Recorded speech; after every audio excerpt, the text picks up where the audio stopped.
He had broken 7 women before her, 7 good, desperate mothers who reached for the money he left on the desk, and he watched every single one of them do it from behind closed eyes, from the comfort of his leather throne, with the quiet satisfaction of a man who had decided the world was rotten. He was right, every time, until a 7-year-old boy with a hole in his heart walked into his study, ignored $80,000 in gold sitting on the desk, and instead draped a blanket over the legs of a man he thought was cold. The child didn't steal. He didn't run. He whispered 4 words that no soldier, no lawyer, no blood relative had ever dared to say to Dominic Moretti in 3 years of grief and rage. Does your chest hurt? And in that single moment, the most feared man in the room became the most broken. This is not a story about crime. This is a story about what happens when the purest thing in the world walks into the darkest room and refuses to be afraid. Welcome to this channel, where we tell the stories that live behind the power. Some people are born to rule, and there are lessons that no classroom, no mentor, no book will ever teach you. Only the men who have lost everything and rebuilt themselves from silence know them. This channel doesn't talk about crime. This channel talks about mindset, about nerve, about the secrets behind real power. The lesson this story leaves you with is this: the walls we build to protect ourselves from pain are the same walls that keep out every person who could have saved us. Dominic Moretti spent 3 years testing the world to prove it was rotten, and he was winning, until innocence walked in and made him a liar. The most dangerous thing you can do to a man who has given up on people is to be genuinely kind to him. It doesn't just surprise him, it destroys him. And from that destruction, sometimes, something real is finally allowed to grow. If this story moves something in you, let it show. Leave a comment below with the 1 word that stayed with you after listening. Share this with someone who has built walls they don't know how to take down. Subscribe, because next time we go even deeper into the minds of the men who carry empires on their backs and the quiet moments that define whether they carry them with honor or with ash. It was always the same setup, a ritual of suspicion. The stack of $100 bills, so crisp they looked fake, left teetering on the edge of the desk as if by accident.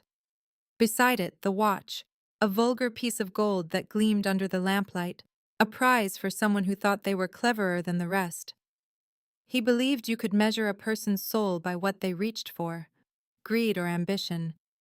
It was all the same to him, and he would sit in that enormous leather chair, feigning sleep, this young man with ghosts in his eyes trying to look like a harmless old man. It was a performance, and a convincing one. But I knew the man under the mask, the boy I used to give cookies to, and the coldness that had replaced him was the most frightening part of it all. When I heard the whisper of the study door opening, a cold knot formed in my stomach. I had told Clara to start in the upstairs bedrooms, to give the study a wide berth until the afternoon, but schedules slip. I heard the soft, apologetic squeak of her rubber-soled shoes, and then a second sound that made my blood run cold, the light, shuffling footsteps of a child. I was in the main hall, arranging flowers, but I froze, listening. Her frantic whisper, "Sit here, Ethan. Don't touch anything," was swallowed by the cavernous room. The click of the door closing felt final, like a cell door locking. In the silence that followed, I could only hear the grandfather clock in the corner, ticking away the seconds toward a disaster I had allowed to happen. I waited in the hallway, my hands clenched, my mind racing through every terrible possibility. I imagined the boy, bored and curious, wandering too close to the desk. I pictured Clara, her eyes falling on the money, the temptation warring with her fear. And then, through the thick oak of the door, I heard a voice so small and clear it cut through all my anxieties. "Mister, does your chest hurt?" I had to lean against the wall to keep my balance.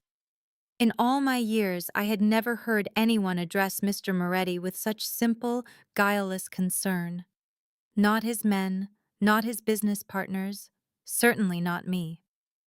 Then I heard the child's next words, a whispered confession about his own father's breathing, and I felt like I was intruding on something sacred and sad. I remember his father, Salvatore, sitting in that same study. He was a hard man, yes, but there was a warmth to him Dominic never inherited. The house felt different then. It felt like a home. When the old man died, Dominic was just a boy of 30, trying to wear his father's shoes, but they were always too big for him. He took the chair at the head of the table, but he ruled with suspicion, not strength. He walled this place off from the world with cameras and gates, as if he could keep the ghosts out. The family business, the legitimate restaurants, and the other ledger we never spoke of, it became a weight that twisted him, turning him into a stranger in his own home, a warden in a prison of his own making. The darkness in him grew from 3 deep wounds. The first was Sophia. I was the one who took the call that morning. The sound he made when I told him. It wasn't a cry. It was the sound of a building collapsing. He knew, we all knew, that car crash was no accident. The second wound was his cousin, Vincent, stealing from him. It wasn't about the money. It was the betrayal from his own blood. It confirmed his growing belief that loyalty was just a word. The last was his lawyer, Arthur Goldberg, wearing a wire for the feds. After that, he trusted no one. Those 3 losses became his whole story, the proof he used to justify the walls he built and the cruel games he played. He decided everyone had a price, because the people he loved had been bought or broken. And so the game began, 18 months of his ugly little experiment. I remember every single housekeeper he caught. 7 of them. Good women mostly, just pushed to a desperate edge. He never raised his voice. He'd just call me in, show me the security footage, and watch my face as I saw their hope curdle into shame. He seemed to take a grim satisfaction from it, a quiet relief. "See, Rosa, I was right," his eyes would say. Each time, I had to be the one to fire them, to pack their things and send them away with that terrible mark on their spirit. When Clara Bennett's application came across my desk, showing a widow with a sick child, my conscience screamed at me to burn it. But he wanted someone desperate, and my job was to give him what he wanted. I didn't know the exact figure of her debt, but I didn't need to. I saw it in the hollows of her cheeks and the determined set of her jaw during the interview. It's a look you learn to recognize in this house, the quiet, gnawing panic of a person trying to keep their head above water. Mr. Moretti has a 6th sense for it. He can smell desperation like a shark smells blood. It's the only kind of person he'll hire for the house staff anymore, the only kind worth testing in his twisted worldview. I saw a woman trying her best to survive, a mother fighting for her child. He saw a specimen for his lab. I hired her anyway, telling myself she might be different. A foolish, selfish hope from an old woman who should have known better. When I called her to offer the job, I could almost hear the gears turning in her head when I told her the hourly rate. $45. It's a number designed to be too good to be true, a gilded cage. I gave her the standard speech, the one I'd recited so many times it felt like a lie. Do your work, don't ask questions, don't touch anything. I put as much force as I could into those last 3 words, trying to convey a warning my position wouldn't allow me to state plainly. But against the weight of a sick child and a mountain of medical bills, my warning was just a whisper in the wind. She took the job. Of course she did. The trap was set, the bait was taken, and I was the one who had unlocked the door to the cage. That morning, the weather itself felt like an omen, the sky a furious gray. When the schools closed, I knew it would cause problems. Then Clara called, her voice strained, explaining her childcare had fallen through. A few minutes later, she was at the service entrance, standing in the deluge with her little boy, Ethan, clutching her hand. His face was so pale and trusting. My first instinct was to send them away, to protect them from the atmosphere in this house. But she begged me, "Please, Rosa, just for today. He'll be no trouble." Looking at her drenched coat and the boy's wide, innocent eyes, I relented. I broke the cardinal rule of the Moretti household. I let the world in, and in doing so, I sealed her fate. Model.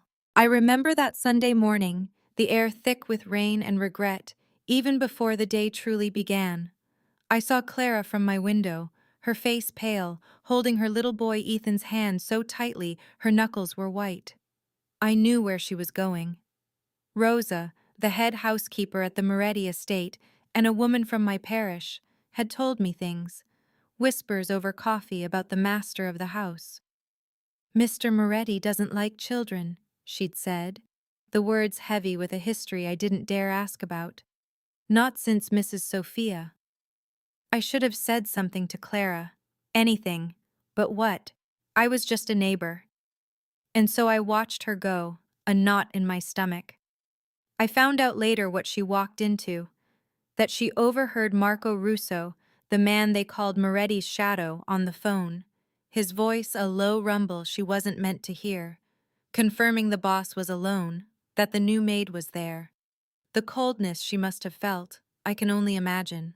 It was weeks later, over a cup of tea she could barely hold steady, that Clara told me what happened after she heard that phone call. How she hurried Ethan down that opulent, suffocating hallway, pushing the sound of Marco's voice from her mind. I've seen the inside of that house once, just to deliver a package for a sick friend who worked there. It feels like a beautiful tomb. She told me the study door closed behind them with this soft, final click, the sound of a lock turning in a cage made of mahogany and money. She said she pressed her back against it, just for a second, to steal a breath and put on her brave mother face. I picture her in there, putting down her cleaning bucket without a sound, her movements so careful, as if the very air was a tripwire. The guilt I feel for not warning her more strongly that morning, it still eats at me when I can't sleep. I just watched her walk into the lion's den. She told me she knelt on that priceless rug in front of Ethan, the poor child. I remember the first time I saw it happen. I was just a kid, maybe 10, living in the apartment down the hall from Clara and Ethan. My door was cracked open just enough to see her crouch down, her hands gripping his small shoulders with a terrifying intensity. Her voice was a low, urgent whisper that carried down the empty corridor like a secret. "Right here, in this corner of the rug. You do not move. You do not make a sound." I could see Ethan's little face, so serious, just nodding. Then she said the part that made my own stomach clench with a guilt I can still feel today. "Baby, if he wakes up and sees you in here, we lose the job.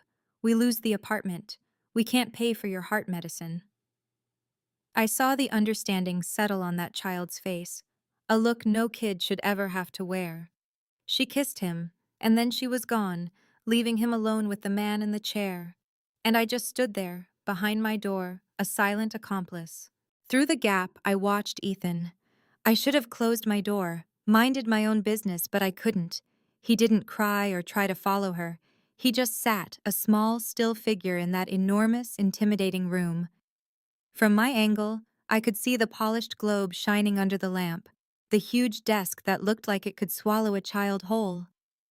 My own eyes were drawn to the glint of gold from the watch, and the impossible stack of money sitting right there in the open. I held my breath, thinking, what if he touches it? Any kid would. But Ethan wasn't just any kid. He glanced at the treasure for a second, then his eyes moved on.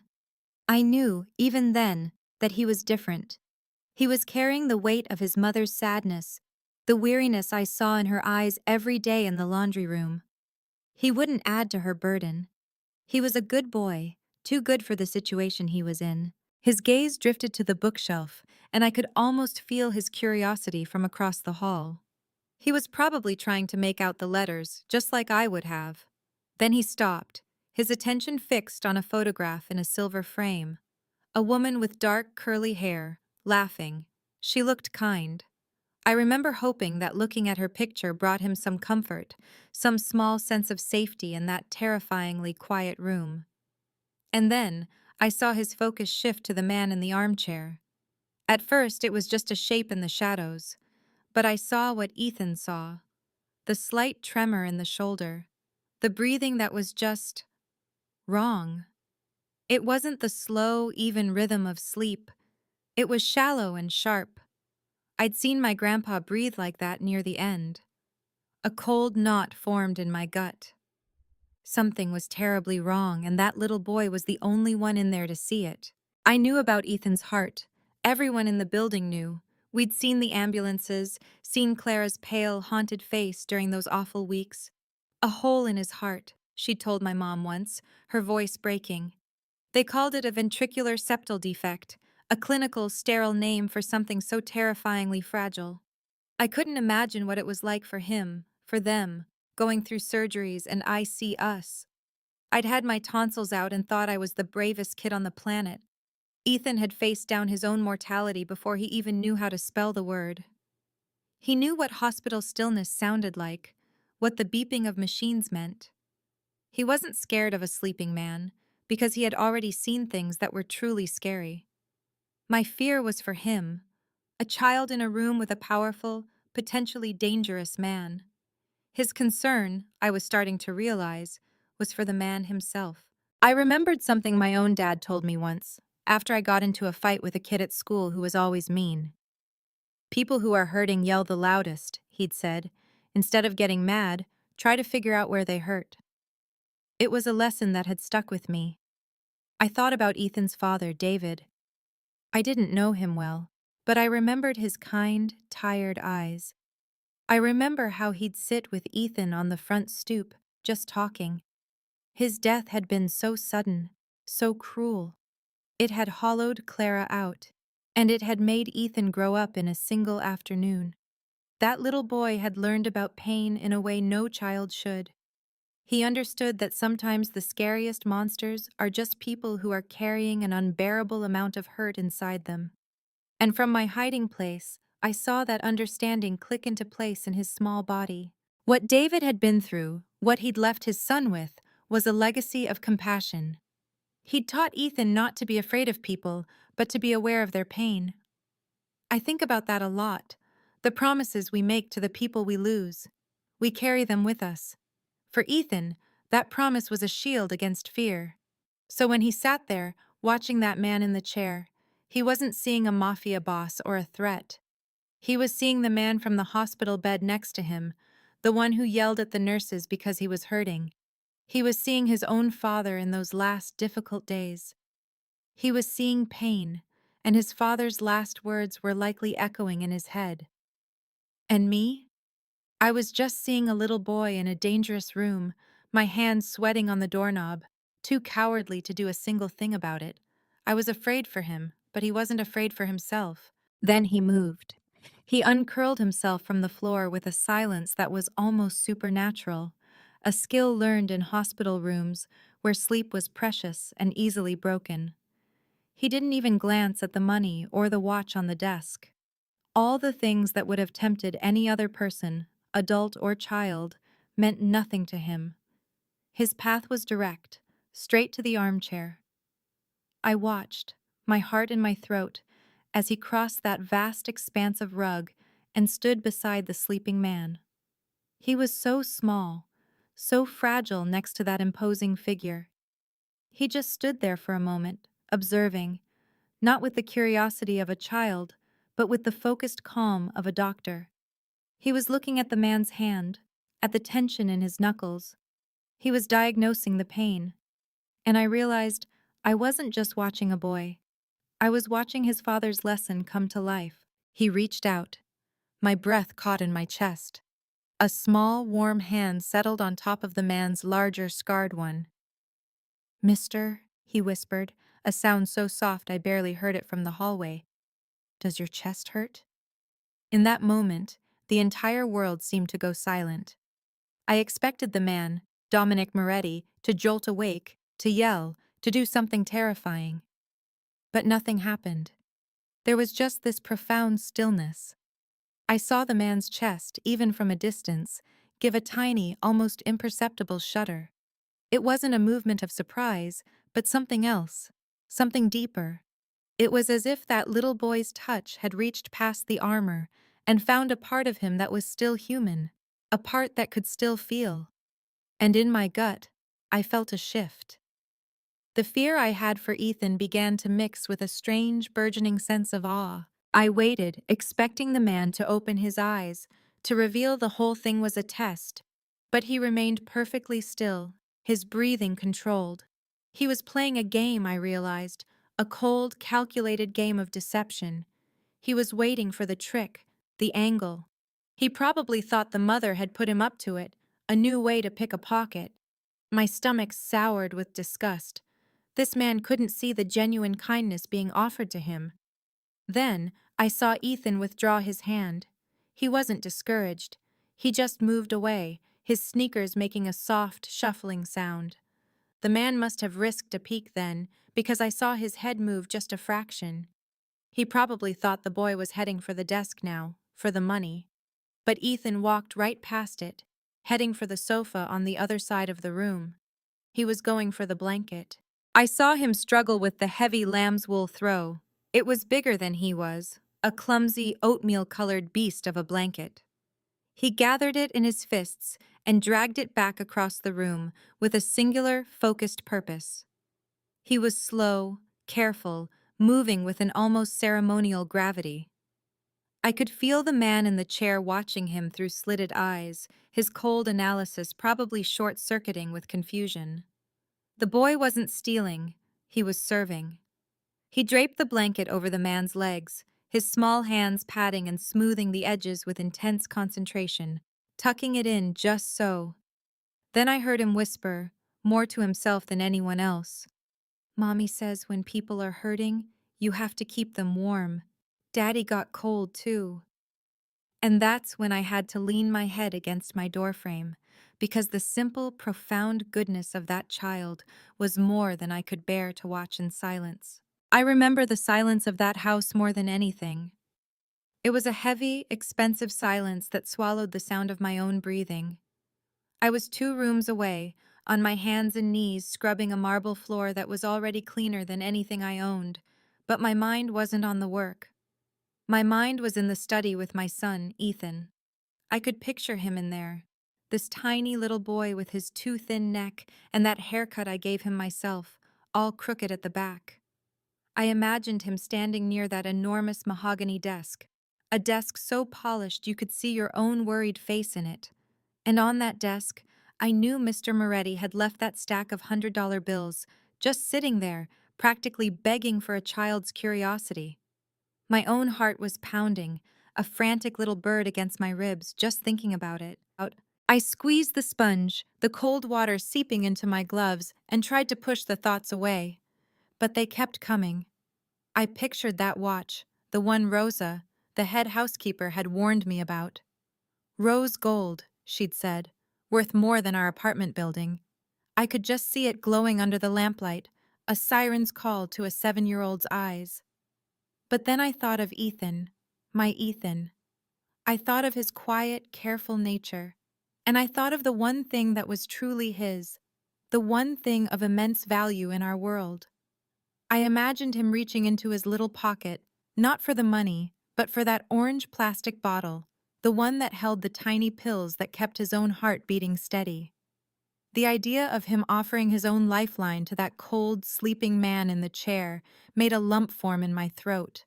The thought was so vivid, so terrifyingly Ethan, that I almost stood up right then. He would do that. He would see a person in what he thought was pain and offer the only cure he knew. I remembered the feel of that little bottle, the slight rattle of the digoxin pills inside, a sound that was both my deepest fear and my greatest hope. I stayed on my knees, scrubbing, while an icy chill that had nothing to do with the drafty old mansion crept over my skin. I thought of Ethan in his father's old sweatshirt, the gray fabric worn thin and soft, no match for the cold seeping from those massive windows. David's sweatshirt. I could see my son pulling his knees to his chest, making himself small to stay warm. waiting for me, and I felt a pang of guilt so sharp it was like a physical blow. And then it hit me. Like a bucket of ice water over my head, the realization crashed through my anxiety. The bathroom. I'd been so flustered when we arrived, so intimidated by the sheer scale of the place, that I had completely forgotten to show Ethan where the bathroom was. My God! A 7-year-old boy in a house the size of a city block. I scrambled to my feet, the bucket clattering against my knee, my heart hammering against my ribs. I practically ran back to the study, my mind a slideshow of horrors. I pushed the door open, and the scene that met my eyes was worse than anything I could have imagined. My gaze jumped from one impossible thing to the next. The $3,000 blanket draped over Mr. Moretti's legs, the glittering gold watch, and right beside it, my son's prescription bottle. My breath left my body in a rush, and for a second, the whole opulent room went blurry at the edges. I saw my Ethan, my sweet boy, curled in the corner, his small body trembling with cold, and the world just tilted on its axis. All my fears, losing this job, the eviction notice, the endless medical bills, they all converged into this one, single, horrifying moment. Before I even made a conscious decision, my legs were moving, carrying me across the plush rug. I fell to my knees in front of him, the impact jarring, a pain I knew I would feel later. "Ethan, baby, what did you do?" The voice that came out of my mouth was a stranger's, thin and cracked with terror. "Why is your medicine on the desk? I told you not to touch anything. Sweetheart, please, why is it on the desk?" I remember watching from the shadow of the hallway, my heart a cold stone in my chest, because I was the one who had warned her. I'd told Clara Bennett to fear him, to never let her guard down, and now her 7-year-old son was standing there, a bottle of Mr. Moretti's pills in his small hand. The boy's whisper, "I just wanted to help," was so quiet I barely heard it, but I saw the terror it sent through her. She didn't scold him, not like the others would have. She just closed her eyes for a single painful second, and in that moment, I saw a mother preparing for a blow. Then she moved, snatching the bottle and holding it like a fragile heart.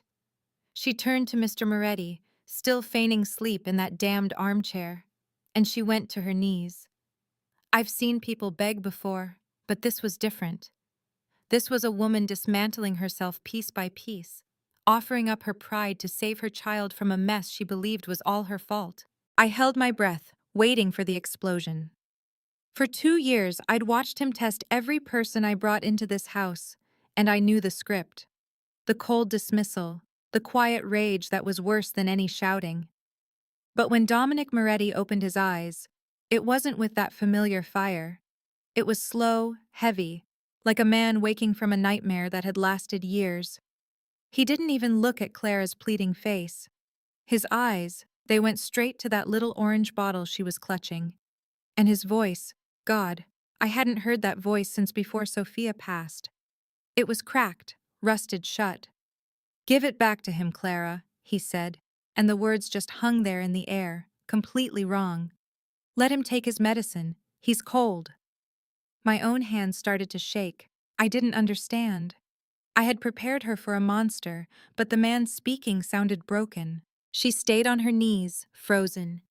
You could see the confusion warring with the fear on her face. He was still looking at the bottle, not at her, as if that small plastic thing held the entire world. Then he started to sit up, so slowly, like his own bones were strangers to him. He didn't throw the blanket off. He adjusted it, that little lamb's wool blanket the boy had so carefully placed over him. I knew what that gesture meant. It was a tell. It was him trying to hold on to the cold, hard mask he wore for the world, the one I'd seen him use to break men twice his size. The mask was his armor, but for the first time, I saw a chink in it. I saw him fighting himself, fighting the instinct to be the man he'd forced himself to become after he lost her. He was wrestling with a ghost right in front of us, and Clara Bennett had no idea the battle she had just walked into. Then, the shift happened. The mask was back in place. He tested her, just like I knew he would. It was his way of clawing back control when emotion threatened to take over. He pointed a single, steady finger at the ridiculously expensive watch on his desk. "Do you know what that is, Miss Bennet?" His voice was different now. It was the one I knew all too well, the low, even tone that cut deals and ended careers, the voice that left no room for argument. He was laying a trap, and I felt sick watching it spring. He invented a fingerprint, a tiny imaginary smudge from her son's hand. He was bluffing, weighing her reaction. I watched the last bit of color drain from Clara's face. She didn't argue. She didn't question him. In her world, a man like Dominic Moretti didn't need to be right. He just needed to be powerful, and I had been the one to remind her of that very fact. What she did next broke a piece of me. She didn't just kneel, she prostrated herself, pressing her hands flat against that expensive rug, as if in prayer to a cruel god. All for a lie, for a fingerprint that never existed. I could hear the tremors in her voice as she offered up years of her life, promising to work for free, begging him not to call the police on her little boy over a watch he never even touched. The plea shattered on the last word, a raw, desperate sound that filled the cavernous room. "He doesn't have anybody but me," she whispered, and I felt the truth of that in my own bones. She wasn't just fighting for her job, she was fighting for her son's entire world, for the medicine he needed to keep his heart beating. And I stood there in the shadows, a coward, a silent partner to this whole cruel performance he had orchestrated. I watched him watch her. This was the part of the test I hated most, the part where the other 7 had failed so spectacularly. He waited for her to turn on the boy, to blame the child for her own misfortune. He was waiting for the ugliness, the selfishness he had come to expect from everyone. But Clara Bennett didn't give it to him. Instead, she turned her body and pulled her son into her, shielding him with her own back, as if Mr. Moretti were a physical storm. She wasn't pleading with him anymore. She was whispering to Ethan over and over, "Not your fault, baby. It's Mommy's fault." She was trying to absolve him, to make sure the last thing he heard in that terrible room was the sound of his mother's unconditional love, no matter the cost. She was giving him an armor of words against the world and against the man in the chair. Then the boy did something that changed the air in the room. He gently pushed his mother's protective arm away and stepped out from behind her. He walked right up to that massive armchair, his little back straight, his chin held high, and faced Dominic Moretti directly. For a 7-year-old, he looked impossibly brave. He reached under his collar and pulled out a simple leather cord. On the end of it was a moonstone, a pale, milky thing that seemed to hold its own light. I knew that stone. Clara had told me about it. It was the last piece of her husband she had left. It was her son's most sacred possession, the tangible proof of a father's love. And I watched, my throat tight, as the small child prepared to sacrifice the only thing he had left of his dad to save his mom. With hands that were surprisingly steady, the boy laid the moonstone on the polished desk, right next to that $80,000 watch. The contrast was staggering, one object representing all the world's cold, hard value, and the other holding a value that couldn't be measured. "Will you take it?" Ethan asked, his voice clear. "For the watch? So my mommy doesn't owe you anymore." Mr. Moretti just stared at the little stone. He didn't move a muscle, but I saw it. I saw the tremor that went through him.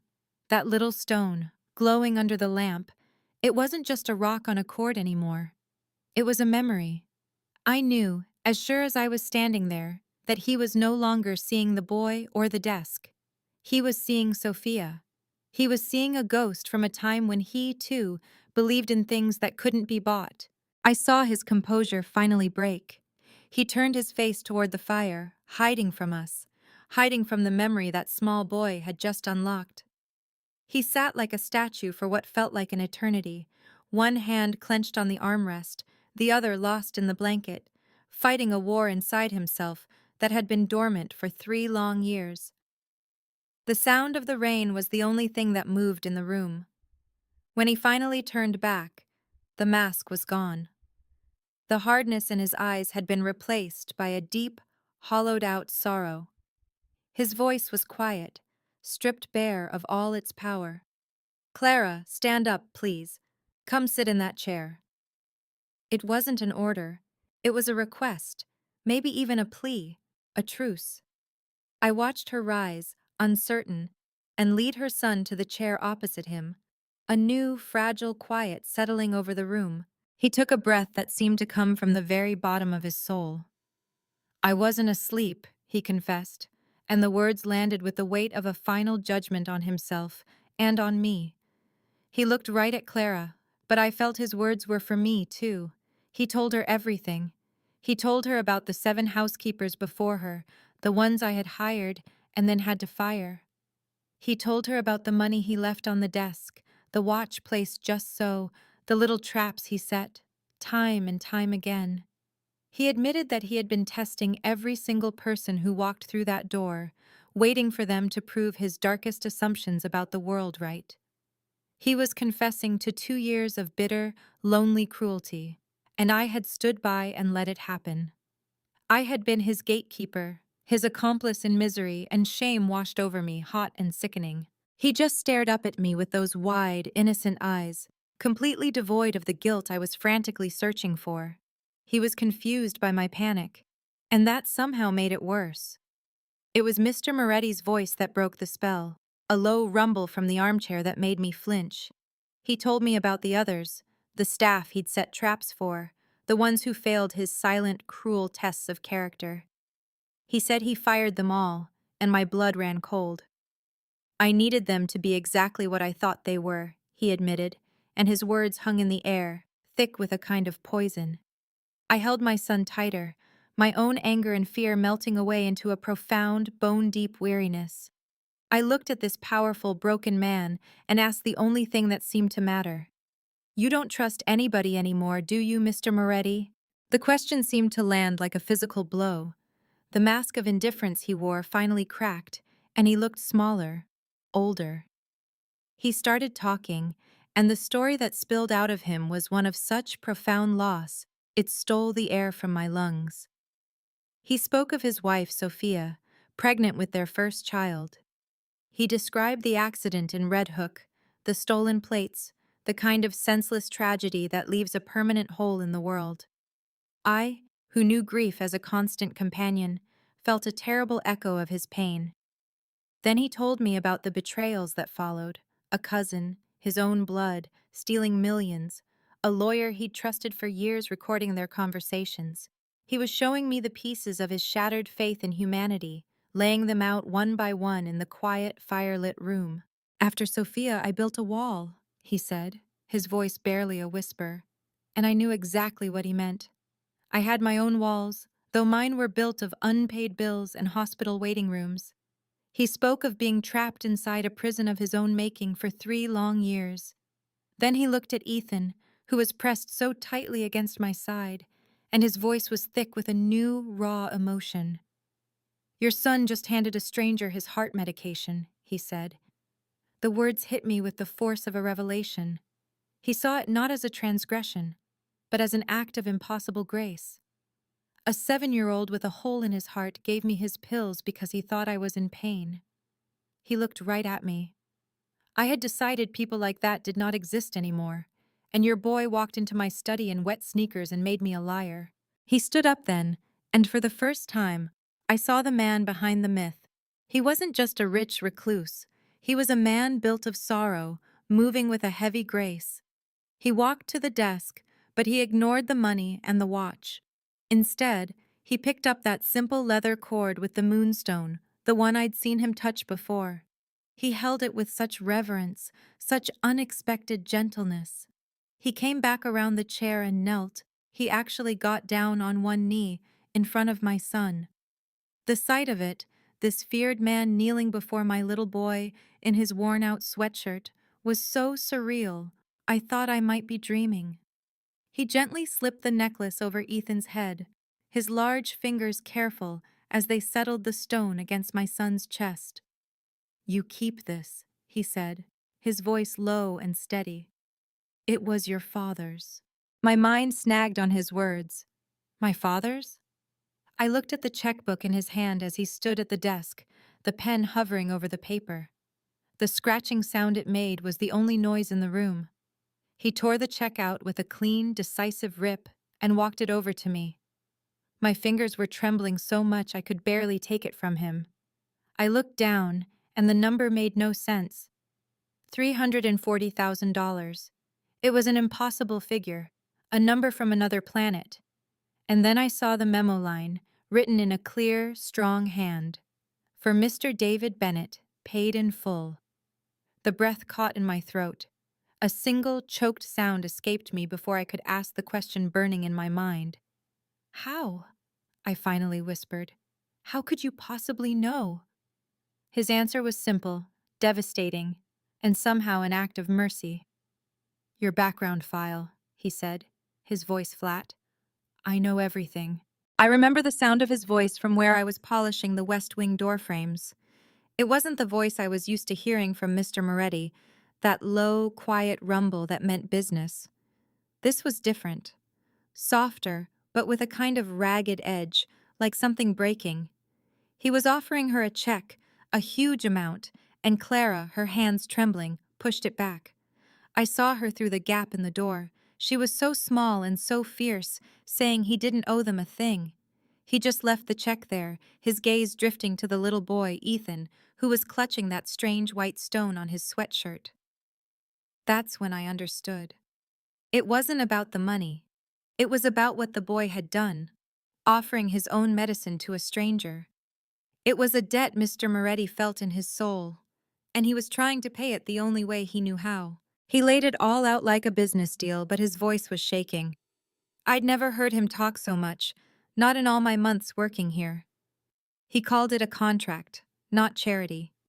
He offered her a job as the house manager, a real salary, and health insurance that would actually cover Ethan's heart condition. He said Rosa had been wanting to train someone for years, which was true. I watched Clara's face, the way she looked from this powerful, broken man to her son. Ethan, who had been so still and quiet, just looked up at his mother and gave this tiny, solemn nod. It was the kind of nod that breaks your heart. A child deciding for both of them that this place, this stranger, was safe.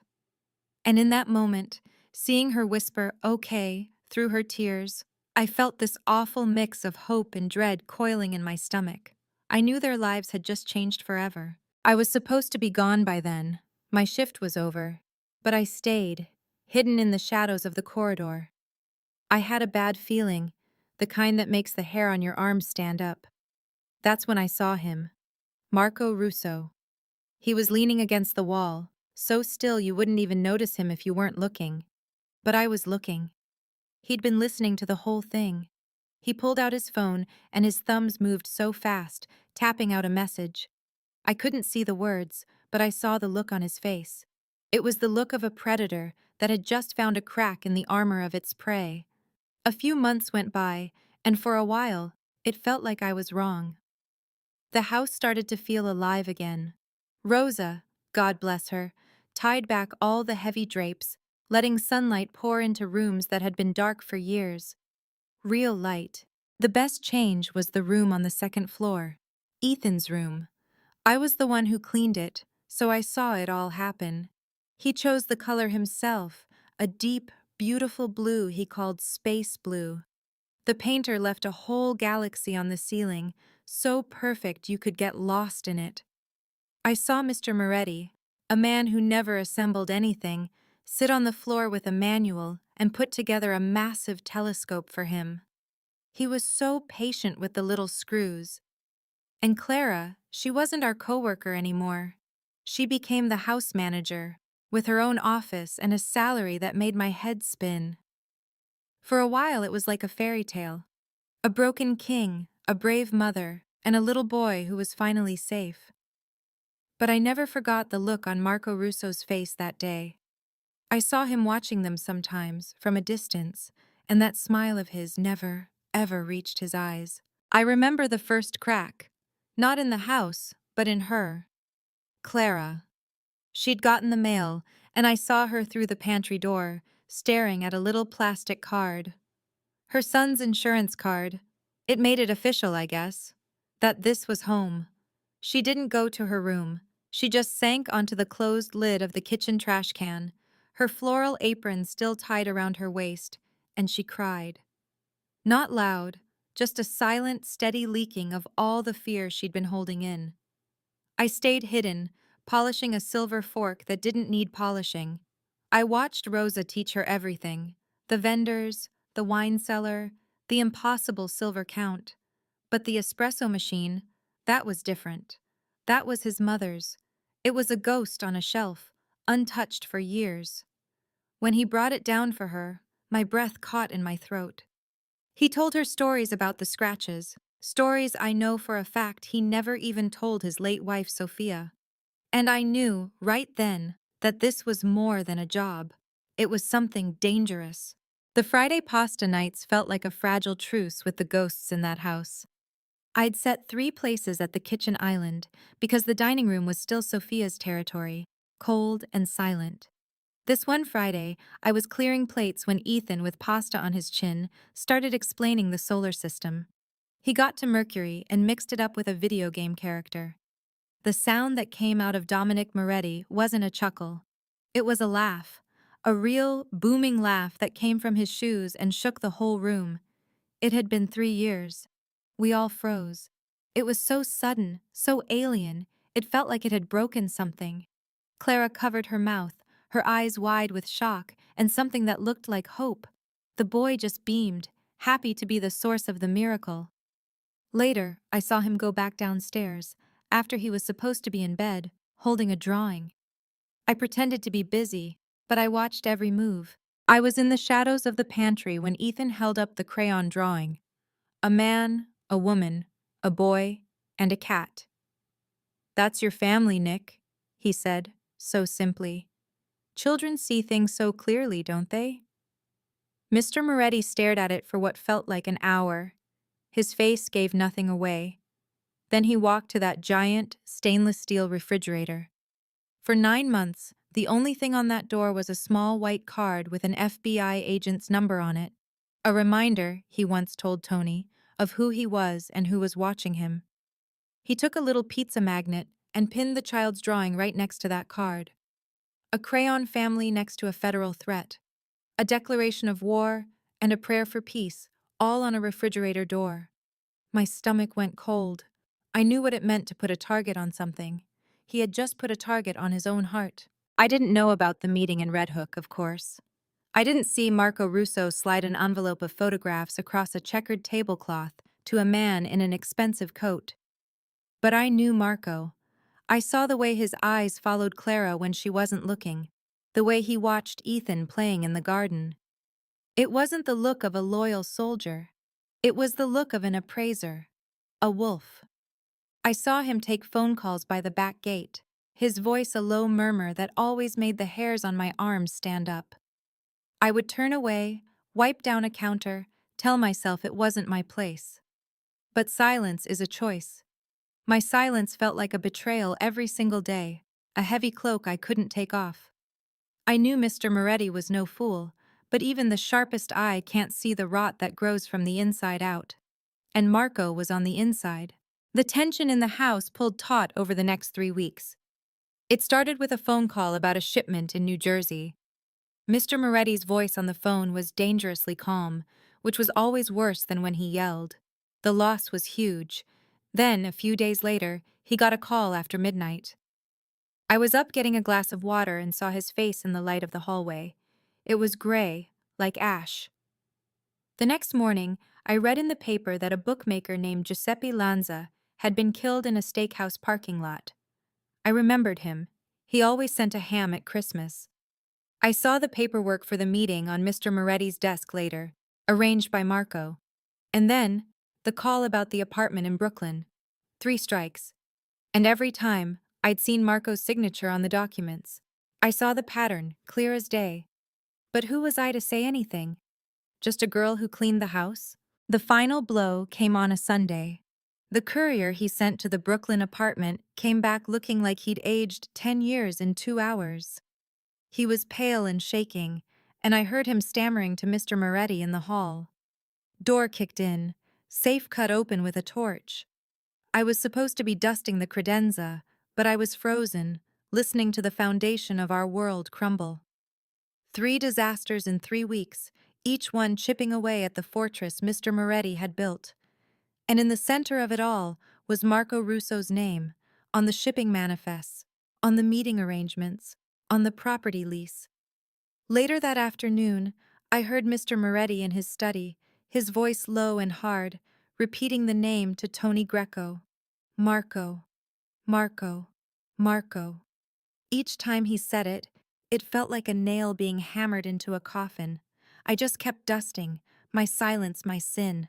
The day he called Tony Greco to the house was heavy with unspoken things. Clara had taken Ethan for a cardiology checkup, one of those appointments that always left a quiet worry in the air when they returned. The house was empty, which made the meeting in the study feel even more significant. I saw Tony arrive, his face like stone, always the loyal soldier. The door closed, but I heard the name through the thick oak. Marco. Mr. Moretti said it not as a question, but as a verdict. He wanted it done quietly. He wanted proof before he wanted a body. He wanted the bricks, he said, before the man. That was the difference in him. He needed the truth, not just the revenge. I stood in the hall, holding a clean dust rag, feeling utterly useless.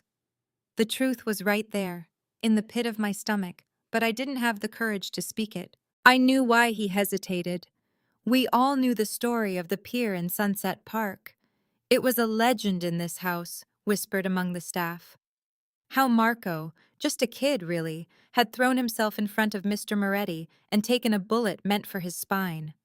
I'd seen the scar once, a puckered, angry thing on his shoulder blade, and I'd seen the way he winced when he reached for something on a high shelf. A debt like that is a chain. He had saved Mr. Moretti's life. Now, he was systematically destroying it. I watched Mr. Moretti carry that weight, trying to see the hero from 5 years ago inside the trader standing in front of him. He wanted to believe the man he had called his brother was still in there. His loyalty was a blindfold, and I was too much of a coward to help him take it off. My silence was complicity. That night, I couldn't sleep. I was tidying up the downstairs kitchen when I saw him go up the back stairs. I followed, keeping to the shadows. He stopped at Ethan's doorway and just stood there, watching the little boy sleep. The moonlight cut across the floor, and I saw his hand go to his own chest, right over his heart, as if to make sure it was still beating. In 3 years, since Sophia died, he'd only had money to lose. Now, watching that child breathe, he was realizing he had a world to lose. I saw it on his face, a new kind of fear, sharper and deeper than any fear of a rival family. It was the terror of a father. He stepped into the room, bent down, and pressed a kiss to the top of Ethan's head. It was the quietest, most desperate prayer I had ever witnessed. And I felt a pang of shame for standing by and letting the danger get so close to that little boy. The next morning, the air in the house had shifted. I watched Clara as she made the espresso. She moved with a new purpose, a new certainty. She knew how he liked it now, without sugar. She walked into the study, her back straight, carrying the silver tray. I expected her to just place it on the desk and leave, like she always did. But she didn't. She set it down without a sound, and then she just stood there, across the wide mahogany desk from him, waiting. She was dressed for the office, not for the kitchen. She was no longer just the nanny. She was a woman who was about to demand a seat at the table. I lingered in the doorway, pretending to straighten a picture frame, my heart hammering against my ribs. My time for hiding in the shadows was over. I just didn't know it yet. I remember her face that morning, the one she wore into his study. From my bedroom window across the lawn, I couldn't hear the words, of course, but I could see the change in her. 3 months in that house had done something. The fear she'd carried in on her first day, a fragile thing wrapped around her and her little boy, had started to recede. It was like watching a ghost slowly put on flesh. That first afternoon, her eyes were just these dark, hollowed-out spaces. But now, they had light in them. Her son, Ethan, had health insurance now, a real safety net. That alone seemed to have erased the permanent tension from her mouth. I think she was even sleeping. But I saw her hands that morning, how her left clutched her right. A small, telling violence. I saw her say his name, Nick, a name I'd never heard anyone use for Mr. Moretti. I watched him gesture to the chair, the same one she sat in when she first arrived, clutching Ethan like a lifeline. Even from a distance, I knew. This was different. This was the end of the quiet part. The conversation inside the study was invisible to me, a silent film playing out behind thick glass. I saw her speaking, her posture rigid, her voice kept at a level that wouldn't disturb the heavy stillness of the room. I imagined her telling him about that first Sunday, a day I remembered because the moving van had blocked our driveway for an hour. I pictured her walking Ethan down that long, sun-striped corridor, trying to look like she belonged. And I pictured Marco, a man whose presence always felt like a drop in temperature, standing by a window, his voice a low murmur into a phone. I didn't know then what she was telling Mr. Moretti, of course. I only knew that whatever it was turning the air in that study to stone. From my vantage point, I saw his face remain a mask, but I could almost feel the muscles in his neck and shoulders bunching up, a predator hearing a twig snap in the darkness. I saw her lips form the words Mr. C, and even without sound, they looked heavy, dangerous. Back then, she was just the new housekeeper, and I was just the neighbor kid who saw too much. I saw her pause, her gaze dropping to her own lap. A gesture of such vulnerability, it made my own stomach clench with a useless sympathy. She was a woman from the street, trying to tell a king his most trusted knight was a traitor. I knew Rosa, the head of staff, a woman who moved through that house with the authority of a drill sergeant. I could imagine her strict warnings. Don't speak unless spoken to. For 3 months, Clara had obeyed. For 3 months, she had watched and listened. And now, she was putting the pieces together, the whispers and the names, the initials dropped at a meeting, the stories about a woman named Sophia. I watched Mr. Moretti. He wasn't looking at her anymore. His eyes were fixed on a point somewhere beyond the wall, somewhere in the past. I saw the calculation happening, the mental arithmetic of betrayal. He was rewinding the tape, checking the timelines, seeing the 48-hour window where only one person could have leaked the information. The truth was clicking into place, loud and sharp, and I felt a cold dread creep up my spine, a silent witness to a reckoning I couldn't possibly understand. Then I saw him ask the question. His body leaned forward, his voice so low I imagined it was barely a sound at all. "Why are you telling me now?" From across the manicured lawn, I saw her meet his gaze without flinching, and though I couldn't hear her, the answer was plain in her posture. "Because now I trust you." It was a declaration, an offering, an asterisk on 3 months of silence and observation. She had been watching him, just as I had been watching them both. She had seen the man behind the fearsome reputation Rosa had built up in her mind. She'd seen him pay a debt that wasn't his, seen him patiently sound out the big words in a science book for her son, seen him treat a child's crayon drawing with the same reverence as an FBI file stuck to the refrigerator. She was telling him now because she believed he was a man who deserved to know he was being betrayed, a man who was trying to be better than his past. And I saw her voice break just for a second, a tiny tremor in her shoulders. The confession was an act of faith, and we were all holding our breath to see if it would be answered. His hand moved then, reaching across the vast expanse of the polished desk. It was a big hand, scarred and capable, and he laid it over hers. It wasn't a grip or a gesture of possession, it was just a connection, a silent acknowledgement. From my window, it was the single most human thing I had ever seen Dominic Moretti do.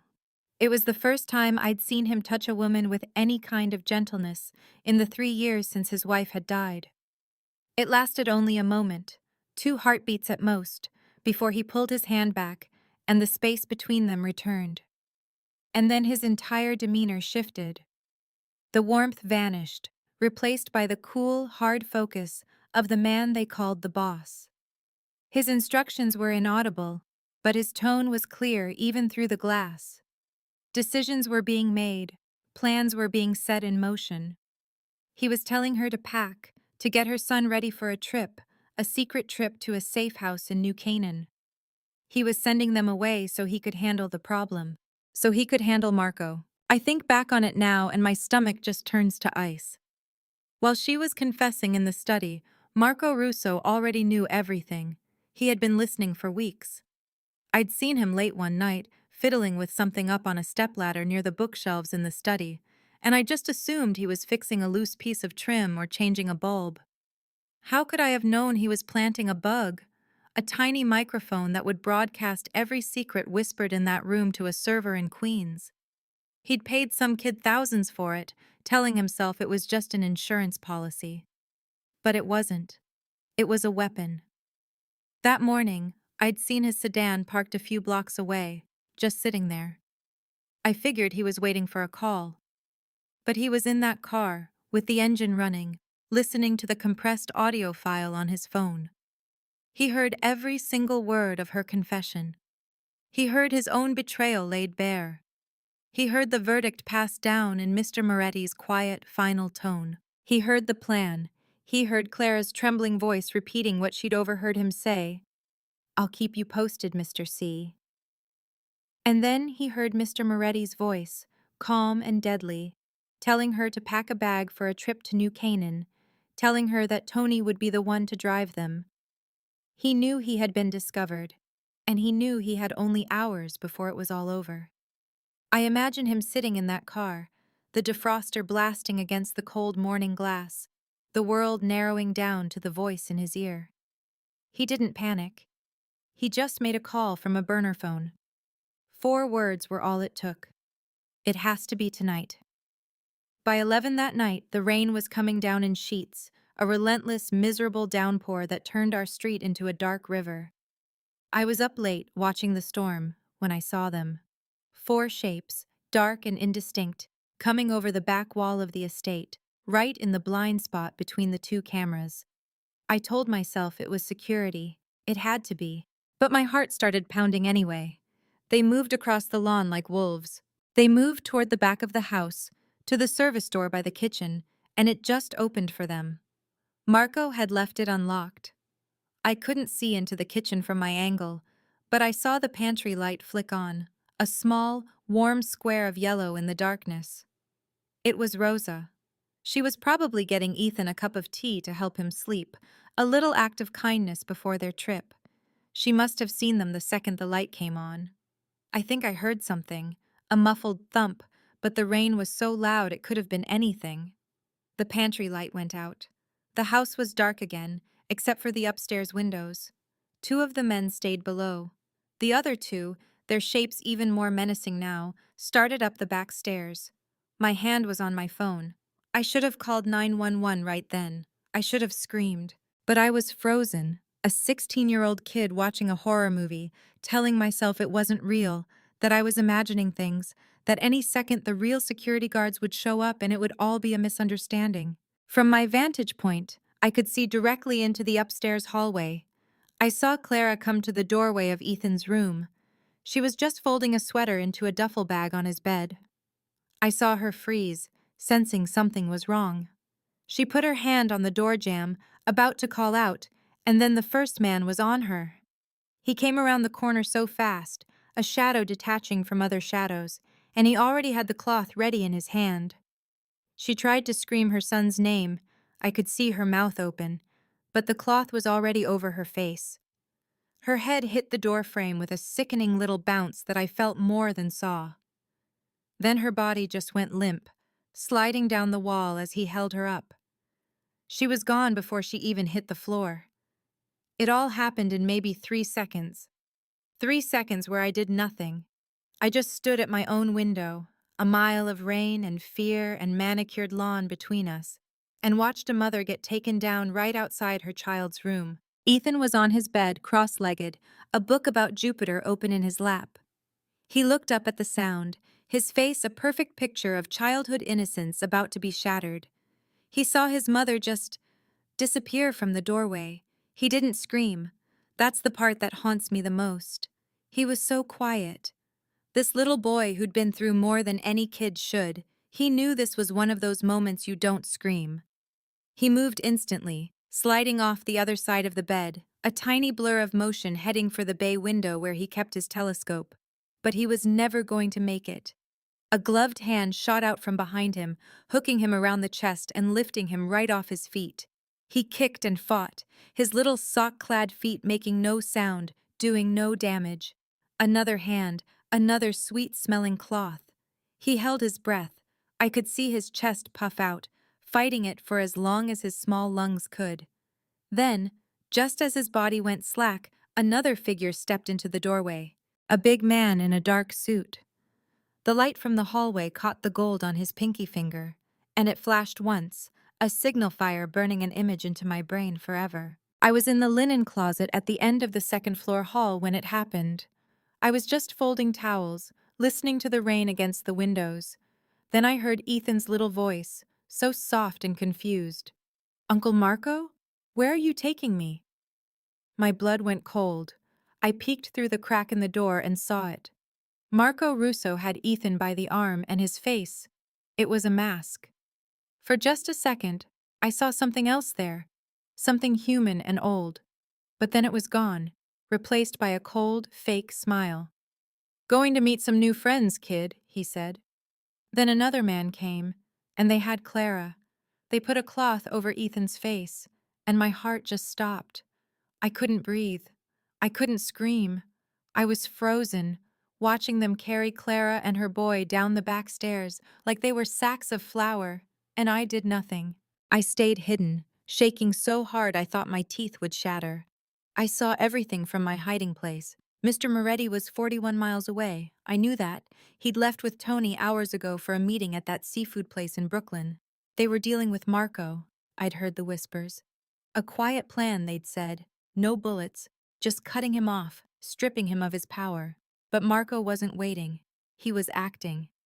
I watched the whole nightmare unfold from the top of the stairs, hearing the muffled sounds from the kitchen, the soft click of the door. A black van, I saw its shape through the window, sliding away into the rain without its lights on. While Mr. Moretti was planning to dismantle Marco's life piece by piece over 3 days, Marco had just torn the heart out of this house in less than 3 minutes, and I had just stood there and let it happen. The sound of Mr. Moretti's Range Rover on the gravel was like a gunshot in the silence. It was 2 in the morning. I was still huddled in the linen closet, too terrified to move. I heard him come in through the back. I heard the sharp intake of his breath when he saw the open door and the rain blowing into the pantry. Then I heard him find Rosa. I heard him call her name, his voice cracking. I crept to the top of the stairs, peering down through the banister. I saw one of the other men already there, trying to stop the bleeding from her head with a dish towel. Mr. Moretti dropped to his knees right there in the blood, his expensive trousers ruined, and he took her hand. He looked so broken, so utterly destroyed. He was supposed to be this untouchable man, but right then, he just looked like someone whose world was ending all over again. I listened as Rosa, her voice barely a whisper, told him. "Marco," she said. "It was Marco, Nick." I heard the agony in her voice, the apology she tried to make, and the way Mr. Moretti cut her off, his voice thick with fury and grief. "You don't apologize, Rosa." He sent for his own doctor, not an ambulance. No record. That's how they did things. I watched 2 of the men carry Rosa out, so gently. After they were gone, Mr. Moretti stood up, and I saw the blood on his knees. He came up the stairs, walking like a man in a dream. He went to Ethan's room first. The door was open, the book on the floor, the telescope still aimed at the stars. Then he went to Clara's room. Her bag was open on the bed, her purse and phone left behind on the dresser. He saw what I already knew. They hadn't had a chance. They were just taken. He came back down the stairs so slowly, each step like 100 pounds of weight. I held my breath as he walked into the kitchen and stopped in front of the refrigerator. From my hiding spot, I could see it. The little crayon drawing Ethan had made. The tall man in the black suit, the woman, the little boy, the cat, all of them holding hands. He just stood there, his hand flat against the cold steel of the door, staring at that simple piece of paper. And then I saw his shoulders begin to shake. This powerful, terrifying man, who I'd heard hadn't even cried for his own wife, just broke. He slid down the front of the refrigerator onto the floor and buried his face in his hands. And a sound came out of him that I will never, ever forget. In that moment, watching him shatter, I knew I had to do something. I couldn't stay silent anymore. I remember the sound of the rain that night, how it started just as they took them. From my window, I saw the black van, the way the side door slid open without a sound. It's a memory that plays on a loop, sharp and cruel. I saw Clara's face for just a second, and the way little Ethan held on to that crayon drawing of his family, the one he showed me in the hallway that morning.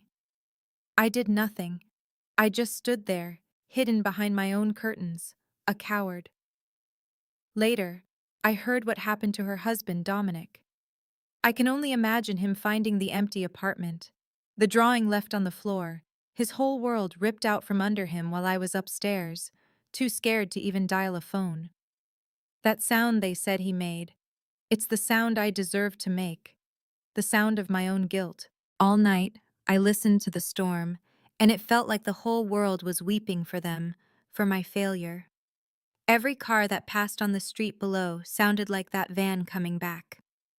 I pictured Dominic, his face like stone, making the calls. The source text says he told Tony to call everyone, and I can just hear that voice, low and full of gravel, igniting a firestorm across the city. A war was starting, and I was the one who could have stopped it with a single word, a single scream. Instead, I let it happen.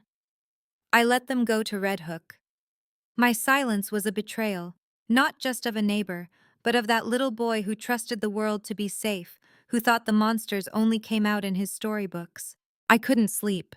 I just kept picturing her waking up somewhere cold and awful. In my mind, it was always a warehouse, vast and echoing, smelling of rust and river damp. I could almost see the single yellow light bulb casting long, distorted shadows on the concrete floor, a place where things are brought to be forgotten. I imagined the zip ties on her wrists, biting into her skin every time she moved, the rough wood of the chair against her back. The rain I heard hitting my window was the same rain hitting the high, dirty windows of her prison. I saw Ethan, small and alone on a wooden crate, his little feet not even touching the ground, and the shame was so sharp it felt like a physical pain in my chest. He wouldn't have cried, that little boy. He was always so brave. I remember him falling on the sidewalk once and getting right back up, his lip bleeding, telling his mom he was okay. I pictured him now, clutching that silly moonstone he always carried, staring at a door, waiting. My inaction put him there. And the man I saw get out of the van, the older one with the silver hair and the expensive coat, I saw his face clearly under the streetlight. I knew he was the one in charge. He was the monster from the storybook, made real. And Ethan was a boy who had to learn far too young that you follow the rules of bad people just to stay alive, a lesson I was teaching myself by staying quiet. I imagined that silver-haired man walking around her, his voice smooth and cold. I could almost hear him saying Dominic's name with that dismissive tone, talking about how she had made a powerful man soft. I felt that word in my own bones. My fear had made me soft, useless. But Clara, I knew she wouldn't be. I pictured her staring right back at him, chin up, not giving him the satisfaction of her fear, even as her heart was probably hammering against her ribs. She was being a mother, protecting her son with her silence, while I, a few miles away, was a coward protecting nothing but myself with mine. The difference between us was a chasm I didn't know if I could ever cross. I watched from the chair, the ropes biting into my wrists, as Salvatore Camden's voice dropped into a register that felt like gravel and poison. He was trying to sound kind, and that was the most terrifying thing I'd ever heard. I saw my son, my Ethan, sitting on that wooden crate, looking so small. But his back was straight. He didn't flinch when he looked that monster in the eye and said, "You're a bad man." The words were so clear, so certain. And then he said what David used to say, his father's words coming from his 7-year-old mouth, and my heart broke all over again. My daddy said people only do bad things when they're hurting. I saw the laugh die on Camden's face. It wasn't replaced by anger. It was worse. It was a void, like a light being switched off behind a mask. I saw him turn, and I saw Marco Russo standing by the door, his face a careful blank. The sound of that heavy latch clicking shut was so final. It echoed in the sudden silence of the warehouse, a sound that meant we were truly alone with them. Or so I thought. I held my breath as the footsteps faded, every part of me screaming.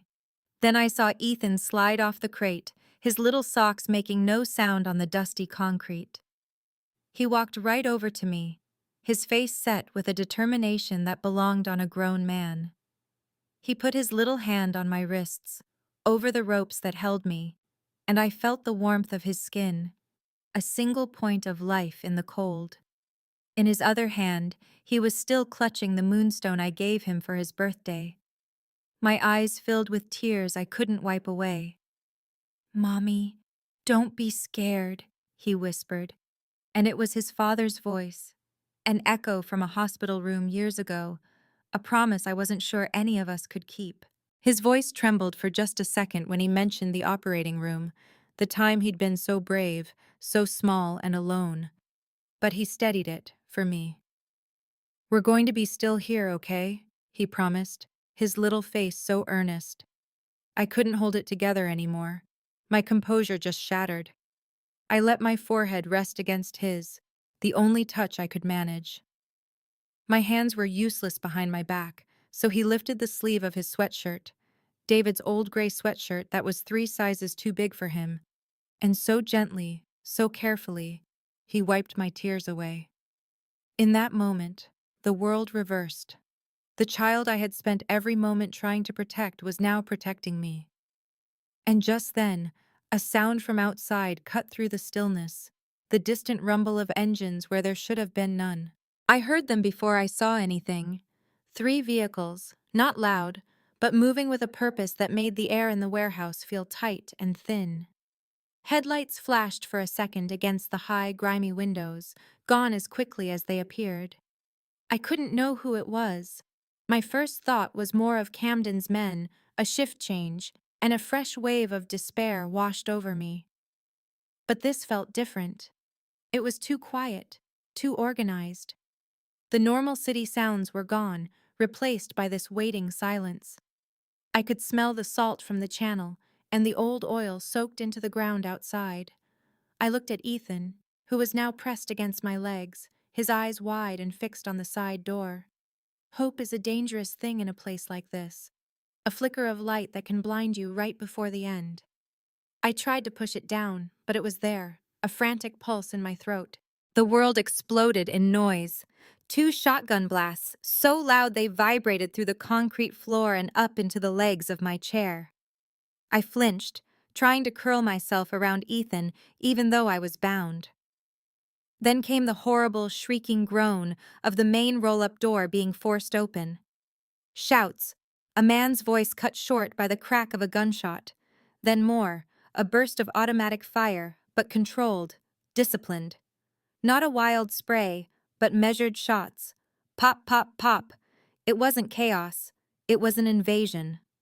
I could hear glass shattering from an office somewhere in the back. Every sound was a new shock to my system. I didn't know who was winning, who was dying, or who was coming for us.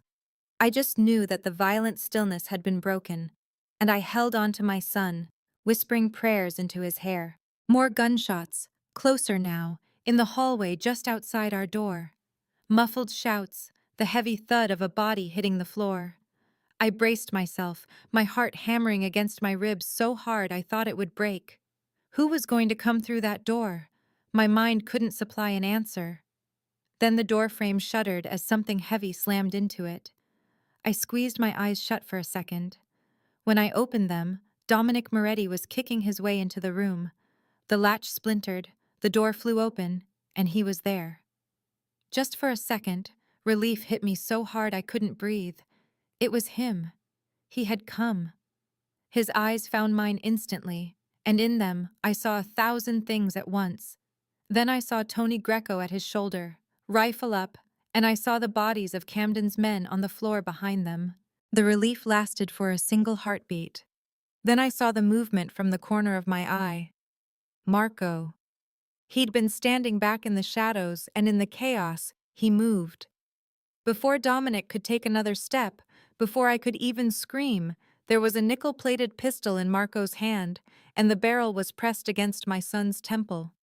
The cold metal gleamed under the single bare bulb.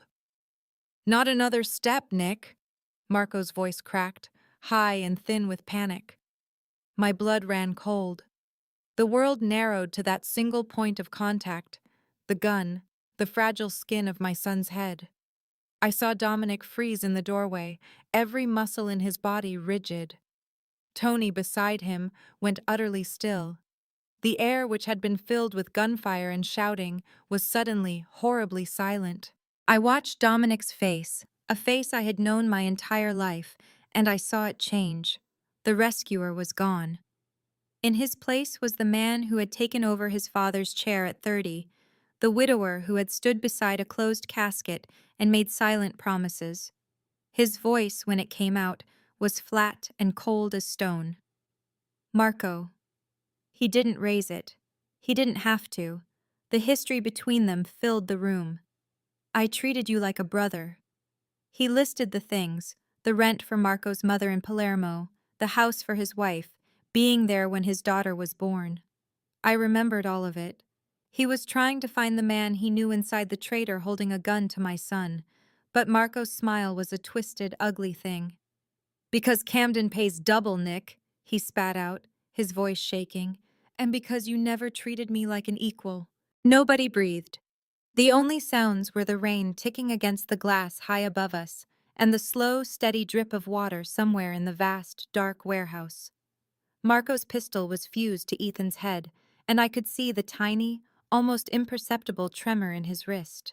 He was sweating, his eyes darting between Dominic and the door, a cornered animal trying to figure a way out. Dominic didn't move a muscle. He was giving him space, giving him silence, letting the weight of what he was doing crush him.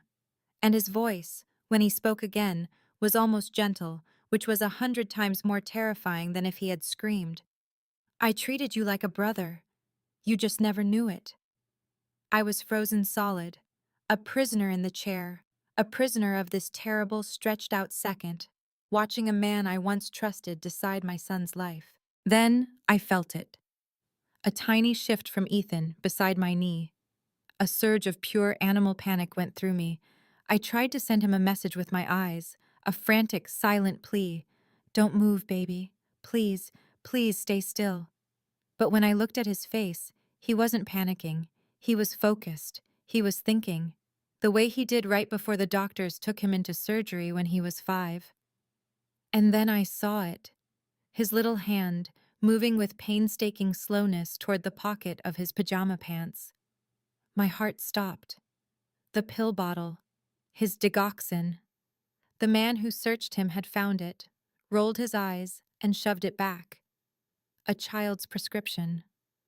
Worthless.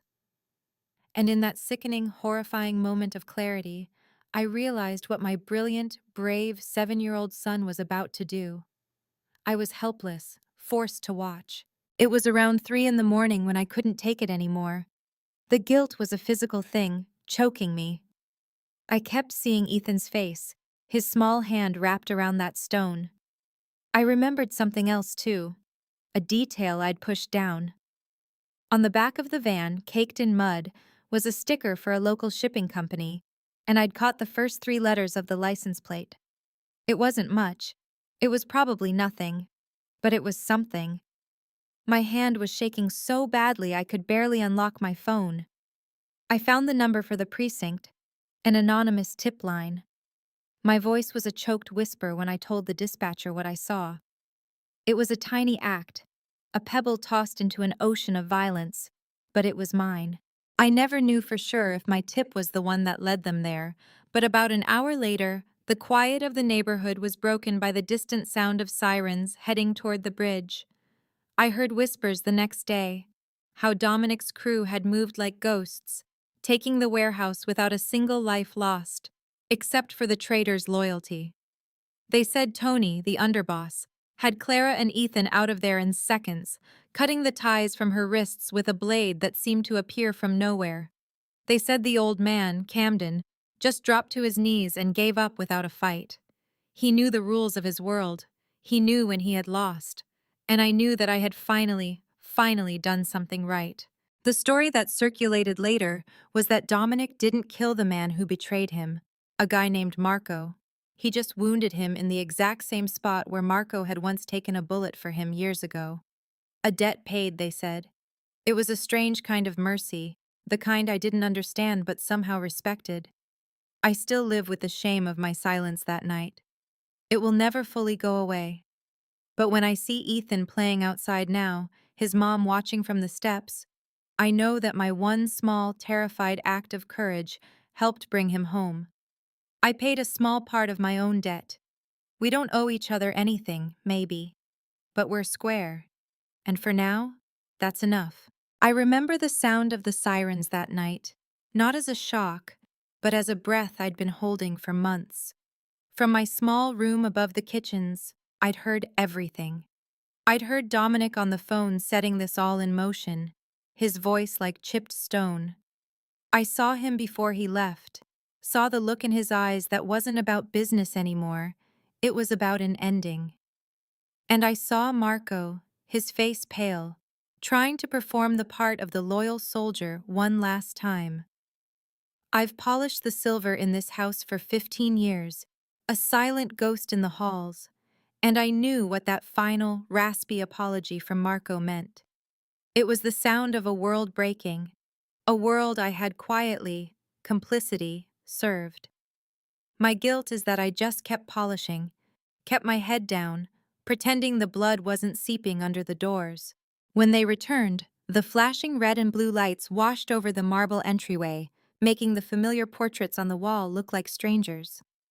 I watched from the shadows of the grand staircase as the federal agents, so jarringly out of place in their simple windbreakers, led Mr. Camden away.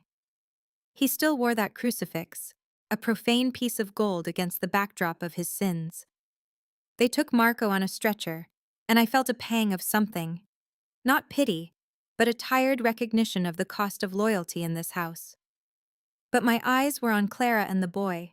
She had her coat wrapped around Ethan, a shield against the world, and his little hand was twisted into the fabric of Dominic's jacket, holding on as if for dear life. My shame is a cold stone in my gut. I saw the danger for them from the start, and I said nothing. The quiet that fell after they left was heavier than any shouting match I'd ever overheard. It was a final, breathless silence. I was the one who took the call from Dr. Pozzi about Rosa, and relief washed over me so fiercely I had to sit down. Concussion, not fracture. A small mercy on a night of brutal reckonings. I saw Clara press the phone to her chest, a silent prayer of thanks. Later, from the hallway, I saw Dominic in the study, that great leather chair swallowing him whole, with little Ethan asleep on his chest. The boy's moonstone glowed faintly in the firelight. It was a picture of such profound tenderness and sorrow, the father he might have been, the man this house almost destroyed. And I felt the weight of every day I'd served that destruction, fluffing pillows and pouring wine while a good man suffocated. I was clearing a tray of coffee cups just outside the study, they always forgot them, when I heard her voice, so soft, but so clear. "Nick, after tonight, I think Ethan and I should go." My heart stopped. Yes, I thought. Go. Run from this place. Take that sweet boy, and never look back. I should have been the one to tell her that weeks ago. to slip a note under her door, to warn her that the beautiful cage she'd found was still a cage. Instead, I just stood there, frozen, listening as she spoke the truth I was too cowardly to even think. She spoke of the warehouse, of the danger, and I felt a hot wave of shame. I had chosen my own safety over that of a child, and the knowledge was a bitter taste in my mouth. I wanted them to be safe, but I had done nothing to help them get there. Then came Dominic's reply, a voice I barely recognized. It wasn't the voice of the boss, the man who gave orders that were never questioned. It was the voice of a man surrendering. "I'm done." The words echoed in the silent house. He confessed it all to her, the meeting with the U.S. attorney, the plan to dismantle his father's empire piece by piece. He was trading the Moretti legacy for a chance at a life with her and the boy. I remembered once, years ago, finding one of the other ledgers by mistake while cleaning his father's old desk. The names, the numbers, it was a book of ghosts, and he was choosing to close it, to exorcise them all, for her. My silence had been a vote for the status quo, and here he was, burning it all to the ground. He laid out the escape plan like a blueprint for a new soul. A man named Daniel Moreno in a small town in Michigan. A clean credit report, a dull resume. The absurdity of it, the sheer hope of it, made my chest ache. Could a man like Dominic Moretti truly just disappear and become someone else? He spoke of the two men living inside his chest, one of whom had to go, and I knew exactly what he meant. I'd seen that war in his eyes across the dinner table for years, the conflict between the son he was raised to be and the man he secretly wished he was. He was choosing the man Ethan saw, the man Clara saw. And I, who had seen it all, had never acknowledged the good man was even there, trapped inside. His plea for her to stay, it wasn't about marriage, about a contract. It was simpler, and so much more raw. He was asking her to stand with him in the ruins while he tried to build something new. He spoke of Ethan needing a room with stars and a kitchen filled with laughter. My throat tightened. This grand silent mausoleum had never known real laughter. He was asking for a home, not a house. And then he said it. "I need the two of you." And the words were so bare, so honest, it felt like I was eavesdropping on a prayer. All my years of service, of quiet loyalty, felt like a betrayal in that moment. I had served the house, the name, but not the man, not the human being who was breaking in front of me. I dared a glance through the crack in the door. I saw her stand, the cashmere falling from her shoulders. She didn't run. She crossed the rug, knelt down, and wrapped her arms around both of them, her son and this broken man who loved him. She held on as if she were the only thing keeping them from drifting away. And in that embrace, I finally understood. I just served his dinner, polished his shoes, and stayed silent. The courage of that child shamed me to my very core. And I have been carrying my silence like a bag of stones. It has been breaking my back for years. Seeing them there, a fragile, hopeful new family, I knew my time in this house was over. But I couldn't leave with this weight. I had to do something, one small thing to undo a decade of looking away. My courage wouldn't be a grand gesture, not a confession to the police or a dramatic farewell. It would be quiet, something only I would know I had done. It would be my own way of finally speaking after years of being a ghost in the halls, a witness who refused to see. My small act of penance was taking shape. They would leave and become the Morenos of Michigan, a family with no past. But a man needs a past, at least a piece of one he can hold. I know something that Dominic doesn't. His father told everyone that all the photos of his mother were destroyed in a small fire in the old house, but it wasn't true. He kept a small box of them hidden in a loose floorboard in the attic. I found them years ago while cleaning. Before I leave this house for the last time, I am going to get that box. I will pack it carefully and leave it with Tony, with a simple note, for Daniel Moreno. It's my small way of giving him back a piece of the good man he came from. It is my first and last act of defiance against the silence. It is my way of asking finally if his chest hurts and offering something to soothe it. This book is a work of imagination. Names, characters, places, and incidents either are products of the author's creativity or are used fictitiously. Any resemblance to real persons or actual events is unintentional and should not be construed as factual representation. We spend our whole lives building walls. Dominic Moretti built his from grief. 3 wounds a wife buried before she could become a mother, a cousin who sold his loyalty for cash, a lawyer who turned his confessions into evidence. 3 wounds that told him the same lie, over and over. Everyone has a price. Everyone will eventually reach for what they want when they think no one is looking. So he tested them. Not because he enjoyed the cruelty, though cruelty had become his habit, but because he needed to be right. A man who has lost everything doesn't want hope. Hope is the most dangerous thing in the world when you've already had it destroyed once. It's far safer to be proven correct, to confirm that the world is rotten, that people are selfish, that love is just a transaction waiting to be exposed. 7 women failed his test. 7 ordinary, desperate, good enough people who reached for money they needed far more than he ever would. And every time he felt that grim, hollow satisfaction. See, I was right. The walls got higher, the rooms got darker. The man got smaller inside a house that kept getting bigger. And then a 7-year-old boy with a hole in his heart walked in. Ethan Bennett didn't see a mafia boss. He didn't see power or money or danger. He saw a man who was breathing wrong. He saw pain, the one language children haven't yet learned to ignore. He walked past $80,000 without blinking. He walked past the gold watch without a second glance. He picked up a blanket. He placed his small hand on a scarred one, and he asked the only question that mattered. Mister, does your chest hurt? That is the heart of this story. Not the gunfights, not the betrayal, not the warehouse in Red Hook.